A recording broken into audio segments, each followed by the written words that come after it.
Guys,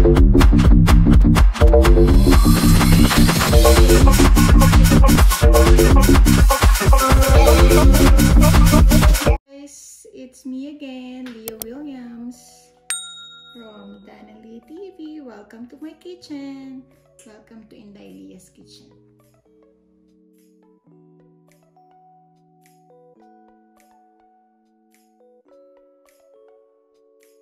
Lahat. So for today's video, gagawa tayo ng leche flan. Woohoo! Matagal na kasi itong nire-request nung aking kaibigan si AD. So shout out sa iyo, AD. Ito na yung leche flan. Marami nga tayong oras ngayon. Gawa tayo ng leche flan. So natutunan kong gumawa ng leche flan nung dumating na ako dito sa Canada. Ito ay isa sa mga favorite kong dessert. Medyo fattening, but minsan-minsan lang naman, no? So let's get started!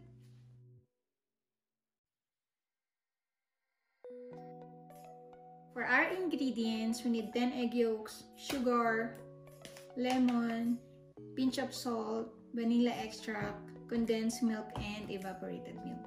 Okay? Start na tayo! So, separate natin yung egg yolks. Kailangan natin ng 10.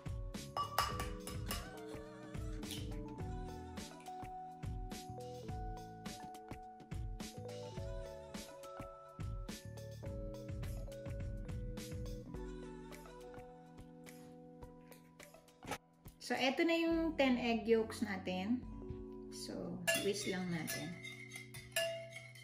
Kung meron kayong electric mixer, pwede din. Pero ako okay na ako sa whisk na lang. Meron naman ako, kaya na siguro tamad lang akong maglinis. So, lagyan na natin yung milk. Ito yung iba. And condense.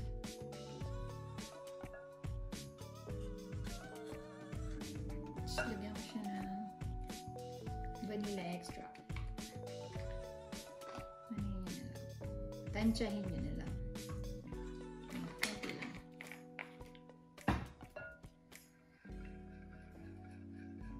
Onces. Pampawala to ng lansa. Pambalansa din. Ayan. Tsaka konting lemon talaga. Lagyan ko siya ng lemon. So, and we're almost ready. Halo lang, halo.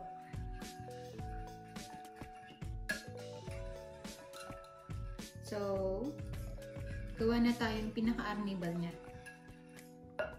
Iwan na natin siya dyan. So, let's preheat our oven. Yan. Turn na natin siya. So, ito yung janera na gagamitin natin. Lagyan natin siya ng 4 tablespoon na white sugar.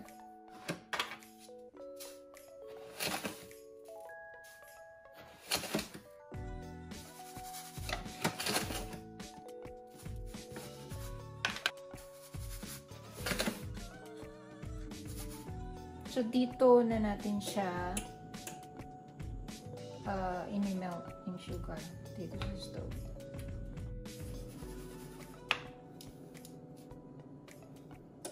Start na siya mag-melt. So, na-inspire din talaga akong maggawa ng leche flan doon sa teleserye ni Erich Gonzalez at saka Daniel Matsunaga. Kasi yun yung business ng family ni Erich Gonzalez. Trivia. Ano nga ang teleserye yun, guys? Nalimutan ko na. Maganda din kasi yan eh. Yan. So, ready na siya. Okay na siya. Papalamigin lang natin siya. Sakto, ready na yung ano natin. Mainit na daw yung ano. Ready na ang ating oven. So, Dapat mga ganyan, guys.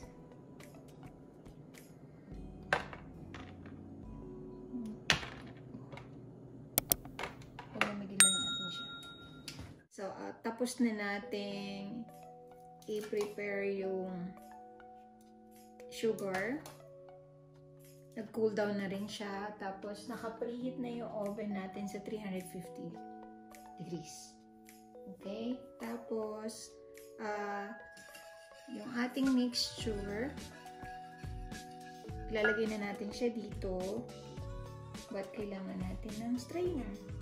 Kasi, sasalain natin siya para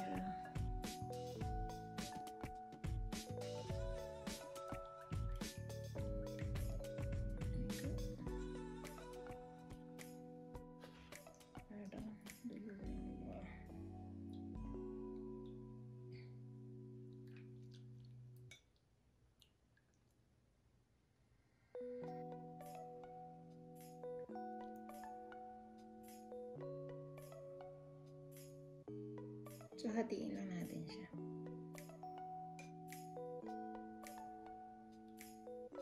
Pwede kasing gumawa ka ng tatlong maliit or dalawang malaki.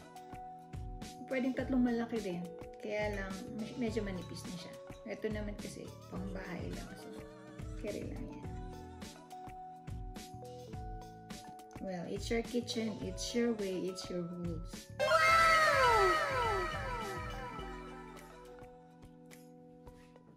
So, andito na yung mixture natin. Nagpakulo ako ng water kasi yung way natin is tinatawag nilang water bath.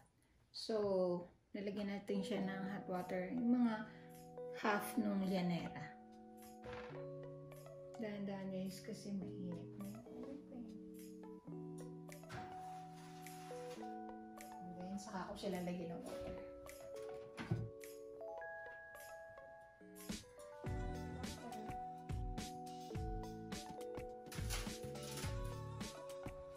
Tapos, kukuveran natin siya ng foil paper. Kasi patong nyo lang talaga.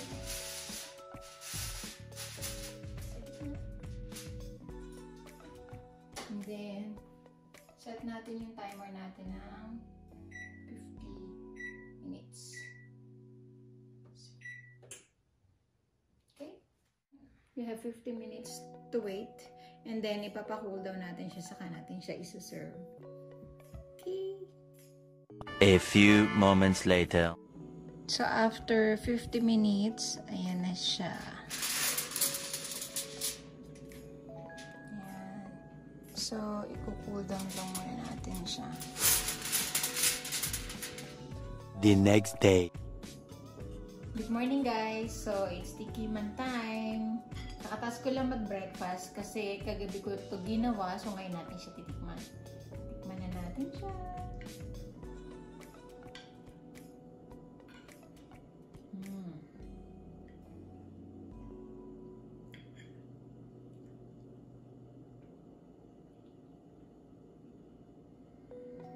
Yan yung gusto kong texture ng leche flan. Smooth. Tapos, hindi siya overcooked. Tama lang siya. And yeah, and this one ay para sa aking friend. Here you go. Dali natin yan sa kanya mamaya. Masarap sa kape.